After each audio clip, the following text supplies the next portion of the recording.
¿Cómo es posible que una mujer pague el sueldo de la presunta amante de su propio marido? Esta es la pregunta que ha estado quemando las redes sociales y que muchos periodistas se han negado a hacer por miedo a las consecuencias legales. Pero hoy vamos a destaparlo todo, porque la verdad, por muy incómoda que sea, siempre termina saliendo a la luz. Estamos hablando de uno de los triángulos más extraños y perturbadores de la televisión española. Un caso que involucra a Rocío Carrasco, la mujer que ha convertido su sufrimiento en un negocio millonario, su marido Fidel Albiac, ese hombre que parece vivir exclusivamente de gestionar las desgracias ajenas, y Anabel Dueñas, una ex concursante de Operación Triunfo que pasó del anonimato más absoluto a vivir como una reina en la mansión de Boadilla del Monte. Y lo más increíble de todo es que quien paga la factura de esta extraña convivencia es precisamente la persona que debería estar más interesada en que esa situación no existiera. Para entender la magnitud de este escándalo, tenemos que remontarnos al origen de todo. Anabel Dueñas no era precisamente una estrella cuando apareció en el radar de Fidel Albiac.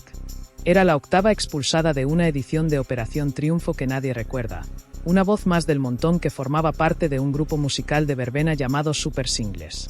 Su gran momento de gloria consistía en cantar éxitos de ayer, de hoy y de siempre en fiestas de la alta sociedad televisiva. Vamos, que estaba más cerca de animar una boda en Torremolinos que de pisar el Teatro Real. Pero el destino, ese gran guionista de historias imposibles, quiso que coincidiera en una de esas fiestas en la mansión de María Teresa Campos con Fidel Albiac. Y aquí es donde la historia da un giro que ni el mejor escritor de telenovelas habría imaginado. Porque Fidel, ese hombre que tiene un olfato especial para detectar la ambición y la falta de escrúpulos, vio en Anabel algo que aparentemente nadie más había visto: la pieza perfecta para su macabro puzzle. La oferta que le hizo a Anabel no era un contrato laboral normal. Era más bien un pacto fáustico envuelto en papel de regalo. Las condiciones eran tan surrealistas que cualquier persona con dos dedos de frente habría salido corriendo. Primera condición: tenía que irse a vivir obligatoriamente con ellos. Porque claro, ¿qué trabajo musical requiere que compartas techo con tus jefes? Esto no es un contrato, es prácticamente una adopción de adultos. Segunda condición, aún más delirante: tenía que romper con todos sus amigos. La excusa era que eran personas perseguidas por Antonio David Flores y no se podía filtrar absolutamente nada. Vamos, que necesitaba un aislamiento total, como si fuera a entrar en un programa de protección de testigos. Y la tercera condición, la que realmente lo pinta todo de un color muy particular: tenía que dejar a su novio, con el que llevaba varios años de relación. La justificación oficial para todo este despropósito era de risa. Le dijeron que para imitar la voz de Rocío Jurado, un fenómeno tan extraordinario, los ensayos se tenían que alargar hasta las 3 o 4 de la madrugada. Y claro, pobrecita, ¿cómo se iba a ir sola a su casa a esas horas? Mejor que se quedara a vivir allí con ellos. Es una explicación tan burda que solo alguien desesperado por la fama o con la misma catadura moral que sus nuevos jefes podría aceptar. Y aquí viene lo más escalofriante de todo: Anabel no solo aceptó, sino que lo hizo encantada. Porque según sus antiguas amistades, el perfil psicológico de esta mujer encaja como un guante con el de su nuevo mentor. Mercedes Durán, que había sido su compañera en Super Singles, la describió con 3 adjetivos que son 3 puñales: tremendamente ambiciosa, envidiosa y taimada. Una combinación explosiva que explica perfectamente por qué aceptó unas condiciones que cualquier persona normal habría rechazado. Su paso por Operación Triunfo ya había mostrado señales de alarma. Anabel había formado parte del grupo que le hizo la vida imposible a Virginia Maestro, la que finalmente resultó ganadora. Las malas caras, los corrillos, los desprecios, todo quedó televisado. No soportaba que el público prefiriera el talento auténtico de Virginia a la mediocridad de su grupito. Era una envidia corrosiva que ya entonces mostraba su verdadera naturaleza. Pero lo más revelador es que cuando Anabel desapareció del mapa, tragada por la mansión de Boadilla del Monte, sus amigos no se quedaron callados del todo. Anabel Pantoja, la sobrina de la tonadillera, confesó en televisión que había sido amiga íntima de Anabel Dueñas y relató su estupefacción por cómo de la noche a la mañana su amiga había desaparecido. Dejó de coger el teléfono, dejó de contestar mensajes, se la tragó la tierra. O para ser más exactos, se la tragó la casa de Fidel Albiac. Y aquí es donde entra en escena el aspecto más nauseabundo de toda esta historia. Mientras Rocío Carrasco se sienta en los platós de televisión a hablar de su sufrimiento, de su dolor, de cómo ha sido víctima de todo y de todos, con ese dinero que ha ganado facturando millones en nombre de su madre y de sus propias desgracias, está financiando no solo a su marido, sino también a la presunta amante de su marido. Es una situación tan surrealista que cuesta hasta describirla. Los tres viven en esa famosa casa de Boadilla del Monte, ese búnker de hormigón donde se ocultan las verdades más incómodas. No hay un matrimonio, hay un trío, un triángulo tan anómalo que desafía toda lógica. Y mientras estas dos aspiradoras de recursos viven a cuerpo de rey, su propio hijo David Flores, un chico con discapacidad reconocida, tiene que ver cómo su madre es denunciada una y otra vez por no pasarle la miserable pensión de 200 euros que le corresponde por ley. Si llegaste hasta aquí, es porque realmente te interesa conocer la verdad detrás de estos escándalos. No te olvides de suscribirte al canal y activar la campanita para no perderte ninguna bomba informativa. Porque esto que estás escuchando es solo la punta del iceberg de una historia que tiene muchas más capas de las que imaginas. 200 euros para su hijo no hay, pero para el chiringuito de su marido y la protegida hay barra libre. Es una vergüenza moral que clama al cielo y que demuestra hasta qué punto puede llegar la ceguera de una mujer cuando está atrapada en una dependencia emocional tóxica. ¿Pero cómo llegó exactamente Anabel Dueñas a esa casa? ¿Fue casualidad, una simple oferta de trabajo, o fue el primer movimiento calculado de un plan diabólico? Todas las evidencias apuntan a lo segundo. El contrato que Fidel le hizo firmar no era un contrato laboral, era una sentencia de secuestro emocional. Las cláusulas que contenía son tan perversas que demuestran que esto nunca fue por la música, esto siempre fue una conspiración. Y la prueba más contundente de que esto no tenía nada que ver con el talento artístico la tenemos en el resultado final. El musical que supuestamente justificaba toda esta operación ha sido un fracaso estrepitoso. Kiko Matamoros, uno de los pocos que tuvo el valor de ir a verlo y contar la verdad, describió lo que vio de una forma que ha pasado a los anales del salseo. Dijo que la voz de Anabel Dueñas sonaba como un gato pisado. Imaginad la escena. En lugar del torrente de voz, del poderío y el desgarro de Rocío Jurado, lo que se encontraron los pocos que pagaron la entrada fue un chillido agudo, estridente y sin control. Las canciones, himnos inmortales de nuestra cultura, se las tenían que ralentizar, ponerlas a cámara lenta, porque la pobre Anabel no llegaba, no tenía potencia, no tenía fuelle. Un sacrilegio musical en toda regla. Y si la voz era un desastre, el movimiento era para echarse a llorar. Matamoros dijo que se movía por el escenario como una belga borracha. Torpe, sin gracia, sin arte, sin duende, sin esa forma de comerse el escenario que tenía la Jurado. Era una parodia involuntaria, un esperpento que daba auténtica lástima. La puesta en escena era pobre, escasa, cutre, impresentable. Parecía la función de fin de curso de un bachillerato, con una orquesta arrinconada, 8 trajes mal contados y una producción que daba vergüenza ajena. En resumen, una tomadura de pelo envuelta en el nombre sagrado de Rocío Jurado para intentar engañar a la gente. El resultado era el que cabía esperar, el fracaso más absoluto. Han tenido que cancelar funciones una y otra vez por no vender ni una triste entrada. Los teatros vacíos, porque la gente no es tonta. Y de esa desesperación, de esa ruina, surge la idea más reciente y patética: convertir el Museo de Chipiona en una especie de barraca de feria ambulante, llevando los trajes y objetos de la Jurado de pueblo en pueblo como el turronero, para ver si así consiguen colar el musical de la protegida. Es el reconocimiento implícito de que su producto es invendible.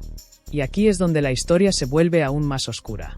¿Por qué, si este fracaso es tan evidente, si la estafa es tan flagrante, casi nadie en la prensa habla de ello? ¿Por qué se dedican horas y horas a la última tontería de las Campos, si Alejandra Rubio ha discutido con no sé quién, temas que no le importan a nadie, y se impone un silencio de cementerio sobre este escándalo? La respuesta es una palabra de 5 letras: miedo. Miedo a Fidel Albiac, miedo a ese hombre que a finales de 2022, cuando el rumor de su relación con Anabel era un clamor, amenazó con la ruina judicial a todo aquel que osara mencionarlo. Y la prensa, cobarde y arrodillada, obedeció. Creó un muro de silencio, una burbuja de protección en torno a la pareja y su satélite, permitiendo que la estafa continúe. Tienen pánico a una demanda de Fidel, Un hombre que no ha trabajado en nada más que en perfeccionar el arte de la intimidación judicial. Su único currículum conocido es ser el marido de Rocío Carrasco y usar su título de abogado no para defender inocentes, sino como un garrote para amenazar a periodistas y silenciar a todo aquel que se atreva a investigar su turbia existencia. Y esto nos lleva al epicentro de la náusea, al punto de no retorno de la vergüenza ajena. Nos lleva a Rocío Carrasco, la mujer que se llena la boca hablando de respeto, la mujer que ha construido un imperio mediático sobre la base de ser una víctima. Esa misma mujer es la que consiente, financia y aplaude esta profanación. La que permite que el legado de su madre, una de las artistas más grandes que ha dado este país, sea arrastrado por el fango y ridiculizado por una cantante de karaoke sin talento. Pero hay algo que es infinitamente peor que profanar la memoria de una madre: abandonar a un hijo. Porque mientras Rocío Carrasco quema el dinero que ha ganado a espuertas en este circo sin gracia, en esta farsa musical que no va a ningún lado, sigue teniendo una denuncia sobre la mesa por no pagar la pensión de su propio hijo. 200 euros, 200 miserables euros para un chico con necesidades especiales. Para eso no hay. Para el capricho de Fidel, para la carrera inexistente de Anabel Dueñas, para pagar abogados que silencien a la prensa, para todo eso hay millones. Pero para la sangre de su sangre, para su hijo David, no hay ni vergüenza. Es una bancarrota moral absoluta, un escándalo que va más allá del cotilleo y entra en el terreno de la indecencia humana. Con este panorama de fracaso artístico, ruina económica y bancarrota moral, el castillo de naipes no puede sostenerse. El final está escrito, y ese final huele a justicia poética, a esa que a veces tarda pero siempre llega. Hay periodistas valientes que se han atrevido a dibujar el mapa de este derrumbe, y cuando unes los puntos, el dibujo es desolador, sobre todo para una persona, Rocío Carrasco. Nos han vendido que su historia era la de una mujer resurgiendo de sus cenizas, pero el verdadero giro de guión, el de 180 grados, está por llegar.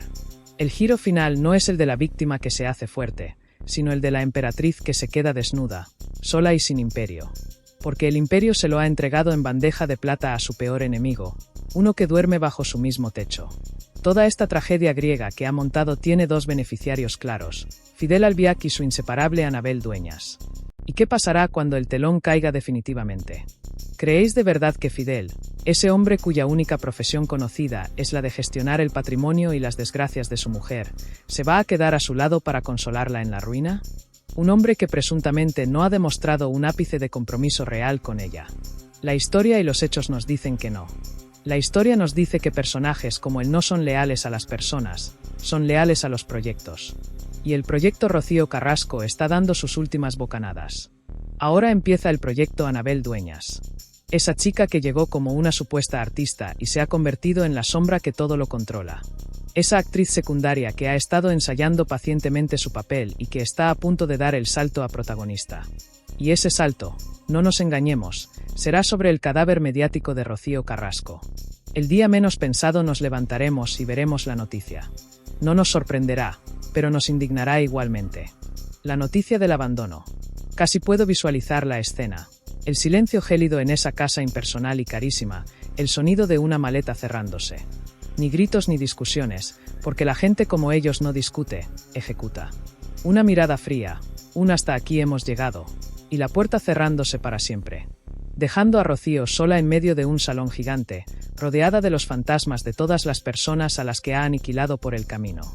Sus hijos, su familia, todos sacrificados por un hombre que en el momento final la abandona por una versión más joven, más ambiciosa y quizás más parecida a él mismo. Ese es el verdadero final que se vislumbra, la traición definitiva, la que te inflige no un enemigo, sino la persona por la que lo has quemado todo. Y si alguien necesita una prueba de que este final está escrito, solo tiene que recordar la mayor vergüenza torera del año pasado, esa portada infame en la revista Lecturas. ¿Os acordáis? Rocío Carrasco con una sonrisa que hoy sabemos falsa, anunciando su boda por la iglesia para antes de que acabase 2024. ¡Qué valor! ¡Qué desfachatez! Mentirle a toda España en la portada de una revista. Una mentira de ese calibre tendría que haberla fulminado, tendrían que haberla sometido a un polígrafo en directo. Pero no, el miedo a Fidel lo tapa todo. ¿Por qué mintió? Probablemente por un puñado de euros, porque las facturas no se pagan solas. Y seguramente en un intento desesperado de forzar a Fidel a comprometerse, un órdago a la grande que le salió fatal. porque Fidel nunca jamás se iba a casar por la iglesia con ella. Su boda civil fue un trámite para esquivar a Hacienda. Él no firma compromisos de por vida, él firma contratos de explotación con fecha de caducidad. Y la fecha de Rocío parece que está a punto de vencer. Después de todo este viaje por las alcantarillas de la ambición humana, la conclusión es demoledora. Tenemos a una mujer que, ciega de soberbia y de una dependencia emocional tóxica, ha permitido la profanación del legado de su madre, ha financiado el ascenso de la presunta amante de su marido y, lo que es infinitamente peor, le ha dado la espalda a su propia sangre, a un hijo indefenso. ¿Y todo para qué? Para acabar sola, abandonada y convertida en el hazmerreír de la crónica social que un día creyó conquistar. Es una lección de vida que debería hacer reflexionar a cualquiera sobre hasta dónde puede llegar la ceguera cuando se antepone el orgullo y la dependencia emocional a los valores más básicos de la decencia humana. Si has llegado hasta aquí es porque realmente te importa conocer la verdad, por muy incómoda que sea. No te olvides de darle like a este contenido para que llegue a más personas que también merecen conocer estos hechos. Comparte este análisis, comenta qué opinas de toda esta situación y suscríbete para no perderte las próximas bombas informativas que seguiremos destapando. Porque en un mundo donde la verdad muchas veces se esconde detrás de amenazas legales y silencios cómplices, es fundamental que haya espacios donde se pueda hablar sin pelos en la lengua de lo que realmente está pasando.